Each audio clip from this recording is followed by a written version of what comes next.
today was an original member of American supergroup, the Jackson 5. From the age of 12, he's lived his life in the media spotlight and witnessed firsthand the impact fame had on his family and his brother Michael.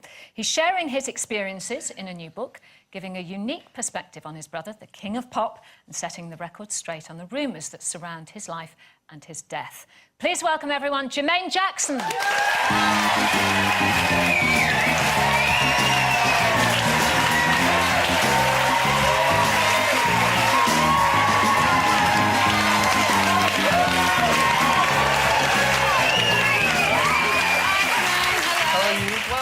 Good, how are you? Good, good. Welcome to Loose Women. I know you kind of know what to expect here, don't you? Because you were here 4 years ago, was it? Yes. Yeah, yes. when you were going into Pretty Celebrity much. Big Brother.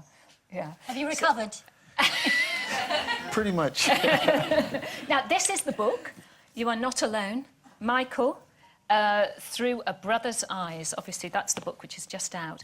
Why did you decide to write it at this time, Jermaine? Well, I felt that this was the most appropriate time because of all the things that's been said about the family and Michael, and just doing this book, I got a chance to review a lot of other books that were written on this that during the time when they came out, we never read them, and I couldn't believe the lies and all the things that were said, and so I wanted to set the record straight to let the world know who my brother was, who this family is, and for once and for all.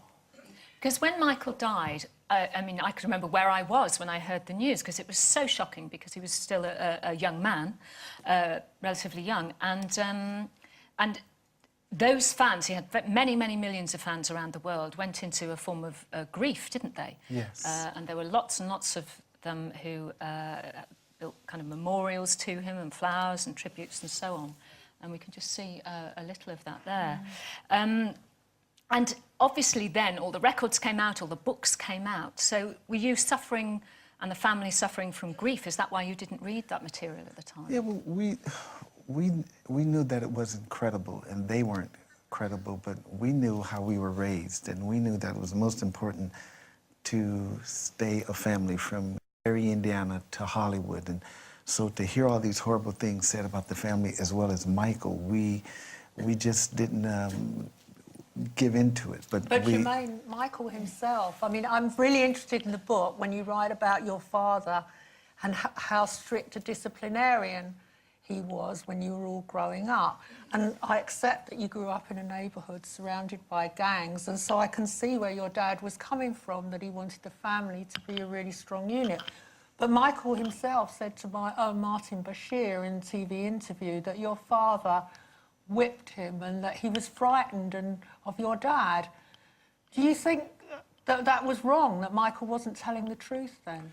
No, it's not a matter of telling the truth, it's understanding. Being a child and not understanding. Any child's going to get frightened because you're going to get a spanking.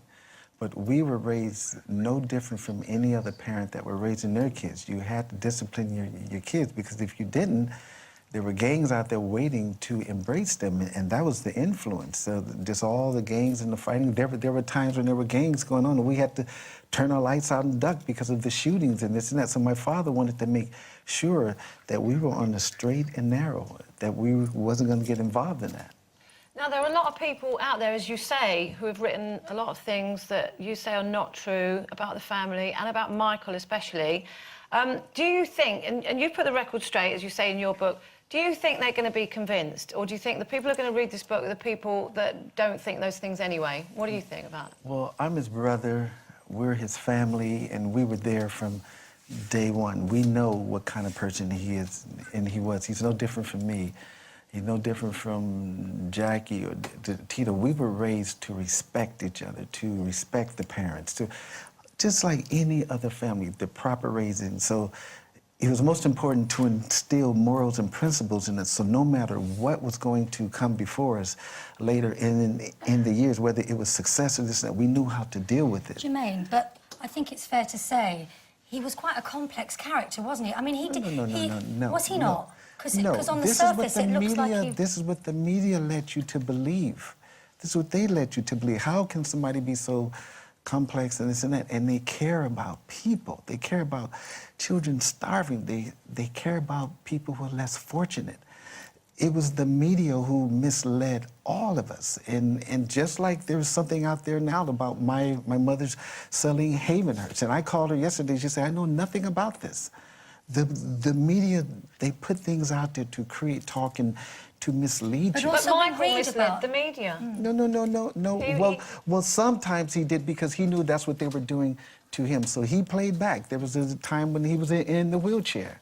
And that was definitely misleading because he wanted to give them what they wanted. Think that he was down and out and sick and everything, but if you really look at that picture in the wheelchair, he's sitting up. And that was before the tour, wasn't it? Before he announced the tour. Yeah, because they were saying that he wasn't healthy and this and that. And it was the type of Willy Wonka act where he was going to, he's coming down the red carpet with the cane. All of a sudden, he goes and does his thing and he say, I'm back. He was the master showman as well. So this Is It tour that he was about to embark on when he sadly passed away, was that going to be it? Was that going to be... No. There again, that was not going to be it. Michael had a 5-year plan after that. He had just purchased a home. He was looking forward to doing a lot of things with us. And also his kids, taking them to see Charlie Chaplin's home in Switzerland, all sorts of things. But for him to say this is it was really the beginning of a lot of other things that he wanted to do. He wanted to do film. We both designed hotel resorts together that we were going to get into and construct in different parts of the world. OK, well, Sarah has written in and wants to know, Jermaine, what is your favourite Michael Jackson song? Oh, my goodness, how can you pick one? Mine would have to be Earth Song. Why is that? Because of what it's saying and the way he sung it and just the lyrical content. It's a beautiful song. Michael was always talking about the rainforest. He was always concerned about the planet, even before the global warming days and all this stuff. He really cared. And for someone to have the blessings from God, the talent that he gave him, God knew that he could use him to be the mouth and the voice for children, for people, for the planet. And his last days, if you saw that This Is It, he was saying, we don't have long to get it right. We have to be concerned about what's going on. But there must have been huge pressures on him because during the rehearsals for that last tour, he was a very frail person. And you say in the book that when you saw him after he died, he was half the weight that he'd been before, and he was really light before. So there must have been something going on with Michael. He must have been a sick person. No, he wasn't sick. It was what they were putting in him. And those are the questions that we have as a family. That's why I wrote this book, to try to give you a series of events all the way up to his death.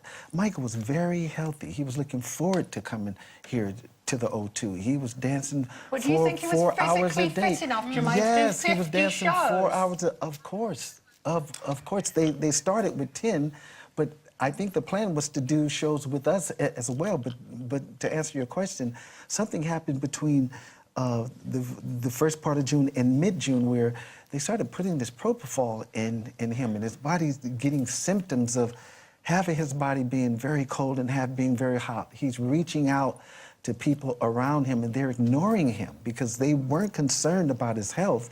They were concerned about doing this show.